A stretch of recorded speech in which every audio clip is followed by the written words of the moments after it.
Now we will discuss scattering. तो हम discuss कर चुके हैं कि स्कैटरिंग क्या होती है। Now will see some phenomenas on which can be explain on the basis of scattering of light. Means जब हमारे पास जो लाइट है और हमारे एटमॉस्फेयर में अगर एक सिग्निफिकेंट या कोलॉइडल साइज के पार्टिकल्स हैं तो उन पार्टिकल्स से क्या होता है, लाइट हमारी स्कैटर होती है। इसी प्रिंसिपल पे हम ये एक्सप्लेन करते हैं कि why colour of the sky is blue. जो स्काई है हमें वो ब्लू ही क्यों दिखता है। ठीक है, अब देखिए ये हमारा अर्थ है और अर्थ में ये हमारा क्या है, एटमॉस्फेयर है ये वाला। ठीक है, एटमॉस्फेयर आप समझते हैं जिसके अंदर वेरियस टाइप की लेयर्स हैं और उन लेयर्स का अपना कंपोजिशन है और अपनी हीट है, अपना टेम्परेचर है उनका। तो इसको हम कैसे एक्सप्लेन करेंगे। देखिए ये जो सनलाइट आ रही है हमारे पास, ये क्या हो रही है, स्कैटर हो रही है। ठीक है, मतलब जो इसके मॉलिक्यूल्स हैं एयर के, वाटर ड्रॉपलेट्स के मॉलिक्यूल्स हैं, उन सबसे स्कैटर हो रही है। The molecules of air and other fine particles in the atmosphere have size smaller than the wavelength of visible light. जो हमारे पास विजिबल लाइट है VIBGYOR वाली जिसकी हम बात करते हैं, तो जो पार्टिकल का साइज है वो उनसे छोटा है। एटमॉस्फेयर के अंदर कुछ ऐसे पार्टिकल्स भी होते हैं।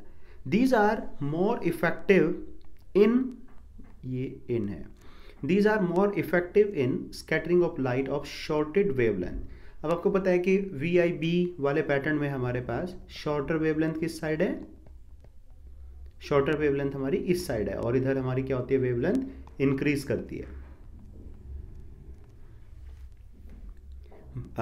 Wavelength at the blue end then light of the longer wavelength at the red end, यानी कि रेड एंड की तरफ वेवलेंथ क्या है हमारी, ज़्यादा है। The red light has a wavelength about 1.8 times greater than the blue light. हमने एक टेबल बनाई थी प्रीवियस किसी टॉपिक में जहाँ पे हमने देखा था कि वेरिएशन किस तरीके से आता है कि जो वॉयलेट कलर की रे होती है उसका कंपोजिशन और उसकी वेवलेंथ कितनी है, इंडिगो की कितनी है, ब्लू की कितनी है, ग्रीन की एंड सो ऑन। तो वहाँ से अप्रोक्सीमेटली कितनी होती है, 1.8 टाइम्स। दस when sunlight passes through the atmosphere, जब सनलाइट हमारी एटमॉस्फेयर से हमारे अर्थ की तरफ आ रही है तब the fine particles in air scatter the blue colour more strongly than the red colour. यानी कि जो वॉयलेट कलर की लाइट है या इंडिगो की है या ब्लू की है तो उनको ज़्यादा करती है और उनमें भी ब्लू कलर वाली को वो ज़्यादा स्कैटर करती है। उसका रीज़न ये है कि ब्लू कलर को लेके हमारी आई की सेंसिटिविटी भी ज़्यादा है। नहीं तो होना ये चाहिए कि जो वॉयलेट कलर है या इंडिगो कलर है वो ज़्यादा स्कैटर होने चाहिए, लेकिन हमें ब्लू कलर ज़्यादा स्कैटर होता हुआ दिखाई देता है because our eye is more sensitive towards blue colour than violet and indigo. तो बेशक इनकी वेवलेंथ क्या है, दोनों की, वॉयलेट और इंडिगो की, कम है और ब्लू की थोड़ी सी ज़्यादा इनसे, तब भी ब्लू हमें ज़्यादा स्कैटर करता हुआ नजर आता है। The scattered blue light enters our eyes, जो स्कैटर होके ब्लू आई हमारी आंख में आ रही है ब्लू लाइट, उस वजह से हमें पूरा स्काई क्या दिखाई देता है, blue. If the earth had no atmosphere, अगर अर्थ का एटमॉस्फेयर नहीं होता, there would not have been any scattering. अगर एटमॉस्फेयर ही नहीं होता तो वो जो गैसेस के मॉलिक्यूल्स हैं या वाटर ड्रॉपलेट्स के मॉलिक्यूल्स हैं या वो सब है हमारे पास, तो वो भी ना होता तो फिर स्कैटरिंग भी नहीं होती, तो फिर हमें स्काई ब्लू नहीं दिखता था। Then the sky would have looked dark, फिर हमें स्काई कैसा दिखता, स्काई हमें दिखता डार्क, क्योंकि ब्लैक या उस दिखता हम लोगों को, क्योंकि लाइट जो है वो स्कैटर हो ही नहीं रही है।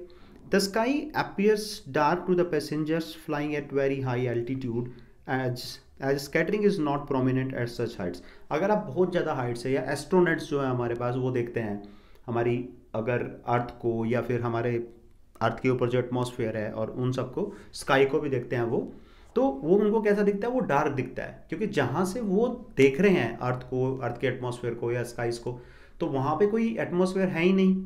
जब कोई एटमॉस्फेयर नहीं है तो उनकी आइज़ के अंदर जो लाइट जाएगी वो स्कैटर होके जा ही नहीं रही है, तो उनको स्काई वो डार्क ही दिखता है क्योंकि लाइट वहाँ पे कुछ जा ही नहीं रही है उनकी आई के अंदर।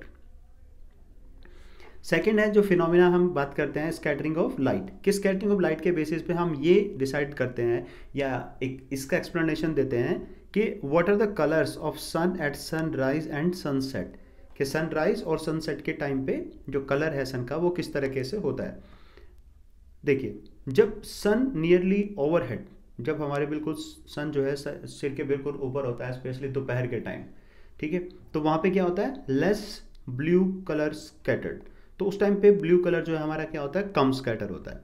ब्लू स्कैटर्ड अवे सन अपीयर्स रेडेड, जब ब्लू कलर हमारा क्या हो गया, ज़्यादा स्कैटर हो गया, तो आपको क्या दिखेगा, सन बिल्कुल रेड दिखेगा। And sun near the horizon, जब सुबह की तरफ मॉर्निंग के टाइम आप देखते हैं कि अभी हॉरिजन पे है हमारा यहाँ पे सन, और फिर जैसे जैसे ऐसे घूमता जाएगा तो इधर आ जाएगा, तो यहाँ पे सन आपको क्या दिखाई देता है, रेड, क्योंकि यहाँ पे अभी आपके पास जो ब्लू कलर है वो स्कैटर हो गया, वो फैल गया है, और आपको रेड कलर दिखाई दे रहा है। हालांकि रेड कलर की वेवलेंथ आपके पास क्या है, काफ़ी ज़्यादा है, लेकिन ब्लू कलर की स्कैटरिंग क्या हो रही है, ज़्यादा हो रही है। और दोपहर के टाइम जब सन बिल्कुल ओवरहेड होता है नून में, तब वहाँ पे ब्लू कलर आपका लेस स्कैटर हो रहा है। Let us do an activity to understand the color of the sun at sunrise and sunset. Place a strong source S of white light at the focus of converging lens L. आपके पास जो converging lens है ऐसे वाला, उसके focus पे आप एक क्या रखिए, लाइट का सोर्स रखिए। This lens provide a parallel beam of light. यहाँ पे आप सोर्स रखा फोकस पे, कहाँ पे है ये, फोकस पे, तो ऐसे जो लाइट रे जाएंगी आपके पास वो ऐसे फैल जाएंगी। Allow the light beam to pass through a transparent glass tank containing clear water. एक आप ग्लास ले लीजिए जिसमें बिल्कुल क्लियर वाटर है आपके पास, और आप ये कोशिश कीजिए कि लाइट रे जो है वहाँ से पास हो, जो आपके पास वाटर रखा हुआ है यहाँ पर ऐसे करके। Allow the beam of light to pass through a circular hole C made in cardboard. आपके पास आगे एक कार्डबोर्ड लगा लीजिए आप, ठीक है, और उसमें से पास कराइए फिर आप, जब यहाँ से ये रिफ्रैक्ट होके जाएंगी।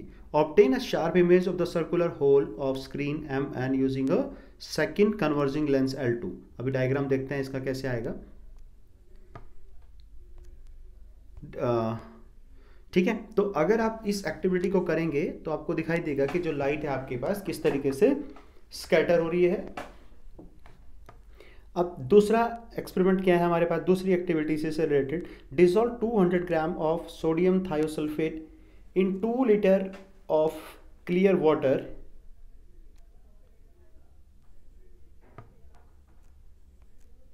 अभी आपने क्या किया था, अभी आपने बिल्कुल क्लियर वाटर लिया था, ठीक है, और आपके पास जो डायग्राम अभी बनाया हमने वो ये वाला है कि आपके पास सोर्स है, आपके पास एक लेंस है L1, यहाँ से आपके पास लाइट रे जा रही है, ये सॉल्यूशन है, इस सॉल्यूशन से आपके पास लाइट रे पास हो रही है, और ये वो कार्डबोर्ड है जिसकी हम बात कर रहे हैं, और इस कार्डबोर्ड के अंदर ये होल है, ठीक है, यहाँ से हमारी लाइट रेज जा रही है। ये दूसरा कन्वर्जिंग लेंस है L2, और एक ये यहाँ पे फिर हमने स्क्रीन लगाई है MN, और यहाँ इस पॉइंट पे हम क्या कर रहे हैं, इस लाइट रे को फोकस कर रहे हैं।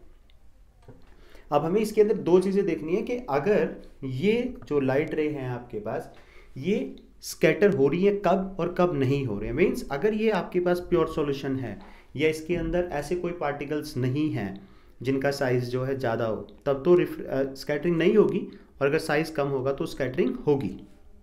Dissolve 200 gram of sodium thiosulphate in 2 litre of clear water taken in the tank. अभी आपने जो वाटर टैंक लिया है या ग्लास लिया है, अब आपने क्या किया, उसके अंदर 200 ग्राम सोडियम थायोसल्फेट आपने डिसॉल्व कर दिया। Add 1 to 2 ml of concentrated sulphuric acid H2SO4 आपने मिला दिया इसके अंदर to the water. We observe the microscopic sulphur particles. अब जो आपने सल्फर डाई H2SO4 मिलाया है, हाइड्रोजन सल्फ्यूरिक एसिड मिलाया आपने H2SO4, sulphur particles precipitate in 2 to 3 minute, 2 से 3 मिनट में आपके पास क्या होगा, इसके प्रिसिपिटेट बन जाएगा। as sulfur particles being to form, we can observe the blue light from the 3 sides of the glass tank. Glass tank की आपकी जो लेफ्ट राइट और नीचे वाली पोर्शन है वहाँ से आपको दिखेगा कि आपकी ब्लू लाइट स्कैटर होना स्टार्ट हो गई है, क्योंकि जो सोर्स था आपके पास वहाँ से लाइट निकली थी। अब देखना है कि उसकी स्कैटरिंग कैसे हो रही है। It is due to scattering of short wavelength, जो आपके पास शॉर्ट वेवलेंथ है VIB, और उनमें से ब्लू जो हमारी आई जिसको लेके ज़्यादा सेंसिटिव है वो स्कैटर हो रही है। By minute colloidal sulphur particles, जो सल्फर के ऐसे पार्टिकल्स हैं जिनका साइज क्या हो गया है, अब पहले तो वो नहीं था, लेकिन अब आपने जब उसमें H2SO4 मिला दिया है तो कॉलॉइडल पार्टिकल्स उसके अंदर आ गए हैं, और उन कॉलॉइडल पार्टिकल की वजह से क्या हो रहा है, अब आपके पास वहाँ पे स्कैटरिंग होनी स्टार्ट हो गई है। We observe that the colour of the transmitted light from the fourth side of glass tank facing the circular tank. At first is orange red color and then bright crimson red color of the screen. जो screen लगाई है आपने वहां पे bright crimson red colour आपके पास आ जाता है, ये वाला colour. Light from the sun travels relatively shorter distance. At moon the sun appears white. Moon से अगर देखेंगे तो सन आपको कैसा दिखाई देगा? White. As a little of blue and violet colors are scattered. थोड़ी बहुत क्वांटिटी में आपके पास ब्लू और वायलेट कलर भी क्या हो गए हैं? स्कैटर हो रहे हैं. Near the horizon most of the blue light shorter wavelength are scattered away by the particles. जो पार्टिकल हैं वो ब्लू लाइट को क्या कर देंगे? स्कैटर कर देंगे. Therefore the light that reaches our eye is of longer wavelength. मतलब हमारी आंख में जो वेवलेंथ पहुंच रही है वो रेड वाली होगी. This gives rise to the reddish appearance of the sun. इसी की वजह से हमें क्या होता है? सन जो है वो रेड दिखाई देता है, बिकॉज ब्लू और वायलेट वाली जो कलर की जो लाइटें हैं उनको क्या हो गया? वो स्कैटर्ड हो गई है सुबह के टाइम. ये वो डायग्राम है जिसकी हम बात कर चुके हैं. ये कह सकते हो आप कि ये एक्टिविटी है आपके पास जो आपको क्या दिखाएगी? स्कैटरिंग या फिर कलर का फिनोमिना, कि किस तरीके से सनसेट और सनराइज पे हमारा इमेज सन की जो लाइट है वो कब हमारे पास